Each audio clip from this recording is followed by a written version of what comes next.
Bom dia, galera. Tudo bem? Aqui é o professor Aldraci, das turmas 1401, 1402, 1403 e 1501. Tudo bem? Espero que vocês estejam bem. Primeira coisa que eu queria falar com vocês hoje é para que vocês façam as atividades que as professoras têm passado para vocês, tá? As professoras de sala de aula. Que eu tenho ouvido que tem muita gente que não tem participado das aulas, muita gente não tem feito as tarefas, e isso é importantíssimo para a formação de vocês, tá bom? Conteúdo, né, que as professoras devem passar para vocês são importantes para a vida acadêmica de vocês, para a vida escolar de vocês. Então é importante que vocês tenham força de vontade, façam as atividades. Se a aula for durante a manhã, acordar cedo, se preparar, tomar um café, tá? Então é importantíssimo que vocês participem, tá legal? Então, voltando a nossos vídeos, né? Nós estamos falando sobre a história do futebol, esse esporte apaixonante, e nós paramos lá pela década de 1950. Então, em 1950, aconteceu um fato que foi importante, né? Que foi a Copa do Mundo, realizada no Brasil, e porque a Europa estava destruída, devastada pela guerra, tinha tido uma guerra, a Segunda Guerra Mundial terminou em 1945, e o centro da guerra foi na Europa. Então, os vários países destruídos, União Soviética, Itália, Alemanha, Polônia, Inglaterra, França, esses países estavam destruídos e estavam se reconstruindo seus hospitais, suas escolas, suas vias ferroviárias, né? Seus meios de transporte de uma maneira geral, abastecimento de água, estava quase tudo destruído. Então eles demoraram muito tempo para fazer essa reconstrução. Rede de abastecimento de alimentos. Então não tinham como organizar uma Copa do Mundo, que era um evento já naquela época, né, de grande porte. Então o Brasil foi escolhido para sediar a Copa do Mundo. E assim como tinha acontecido no Uruguai em 1930, né, que foi a primeira Copa do Mundo, o Brasil também queria fazer um estádio novo. Um estádio grande, de dimensões, né, gigantesca, para acolher essa Copa do Mundo, e o que refletia também uma época, né, da história do Brasil, que foi uma época de ouro, né, de grande desenvolvimento econômico. O presidente da República, né, dizia que queria desenvolver o Brasil em 50 anos, em 5, né, que era o seu mandato e tal. Então a euforia tomou conta do Brasil, e o Brasil realmente, em 2 anos, fez o Maracanã, que durante muito tempo, até pouco tempo atrás, era considerado o maior estádio do mundo. Já chegou a receber 200 mil pessoas, né? Mas extraoficialmente, porque oficialmente, pagando para entrar, o maior público do Maracanã foi de 183 mil pessoas. Foi no jogo Brasil e Paraguai em 1969, um pouco antes da Copa do Mundo. Mas era um estádio gigantesco. Quem, né, tiver tido a oportunidade de ir ao Maracanã, inclusive na Vila Kennedy, tinha um senhor, que eu não lembro o nome, ele era guia no Maracanã, para as visitas que existiam no Maracanã, que existem, né? Ele era um guia, ele morava aí na Vila Kennedy, eu não lembro o nome dele. Então, o Brasil organizou a Copa do Mundo. O Brasil, e na realidade, tinha também um excelente time.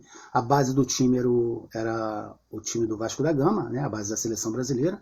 O Vasco da Gama, aqui na década de 50, dominou, né, basicamente o futebol aqui no Rio de Janeiro, ganhou 4 títulos.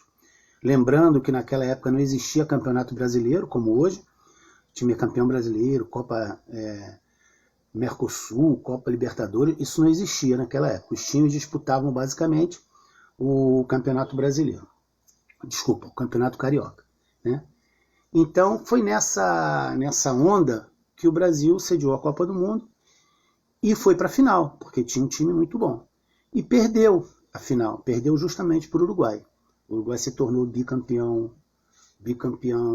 mundial de futebol, deixando o Brasil com vice-campeonato. E que ficou sendo chamado de maracanazo. Né? O que é maracanazo? É um maracanaço em espanhol, né? Que é a língua dos nossos irmãos aqui da América do Sul.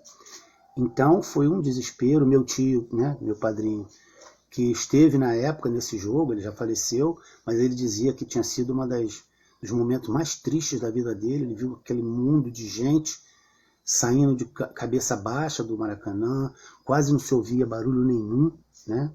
Então, para ele, tinha sido uma coisa trágica. E para o Brasil foi uma tragédia, né? Tantas pessoas falam, a tragédia do Maracanã, né? E justamente, né, nesse jogo que o Brasil perdeu para o Uruguai, o Brasil precisava de um empate. Fez 1-0, mas o Uruguai foi lá e virou o jogo, e o Brasil perdeu a Copa do Mundo. E quem foi culpado, né? Quem culpou o Brasil, quem foi o culpado, teoricamente, pela derrota do Brasil foi o goleiro Barbosa. E, coincidentemente, era um goleiro negro. Foi muito discriminado também por isso. Muitas pessoas diziam que ele era ruim porque levou o frango que eles dizem que levou, porque ele era negro. Então, coincidentemente, mais uma injustiça na história, né? Nessa história do futebol no Brasil. Bom, eu já tinha falado, né, que o time que na década de 50 era o time que era top aqui do Rio de Janeiro, era o melhor time, era o Clube Vasco da Gama, que tinha ganho quatro campeonatos carioca. Mas a década de 50 reservou, no seu final, né, o surgimento do maior jogador da história do futebol do Rio de Janeiro, que foi o Mané Garrincha. Muitos dizem, inclusive, que ele era melhor do que o Pelé, que também surgiu na década de 50. Pelé foi para a Copa do Mundo junto com o Garrincha. O Brasil não ganhou a Copa de 50, né? Não ganhou a Copa de 54 e chegou na Copa de 58, na Suécia, como um azarão. Ninguém acreditava que o Brasil fosse campeão. Mas ali naquele momento surgiu o que para muitos é a maior dupla de ataque da história do futebol mundial, que era a dupla Pelé e Garrincha. Então, Pelé nessa época devia ter uns 16, 17 anos, era muito novo. O Garrincha, né, que não era tão novo, mas tinha, né, ele tinha as pernas tortas. Muitos, né, no início da sua carreira, diziam que ele não tinha condições de jogar futebol, porque ele tinha as pernas tortas, mas ele, superando todas essas expectativas, junto com Pelé, foram campeões do mundo. Muitos dizem, né, que existe até uma rixa entre algumas pessoas, uns dizem que Garrincha foi melhor que Pelé, mas o mundo consagrou Pelé como o rei do futebol. E eles trouxeram, em 1958, o primeiro campeonato mundial do Brasil. Então nós vamos parar por aqui hoje, tá bom? Vamos retomar na próxima aula, a partir da década do ano de 1958, que foi o primeiro título do Brasil, onde o Brasil passou a figurar entre as principais seleções de futebol do mundo. Tá bom, gente? Bom dia para vocês. Espero que vocês tenham gostado. Qualquer coisa, perguntem lá pelo Facebook, tá legal? Lá no nosso grupo Liga dos Professores.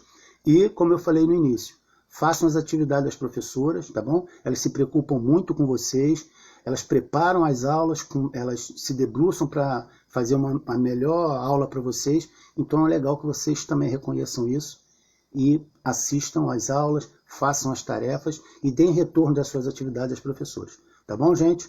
Um abração para todo mundo.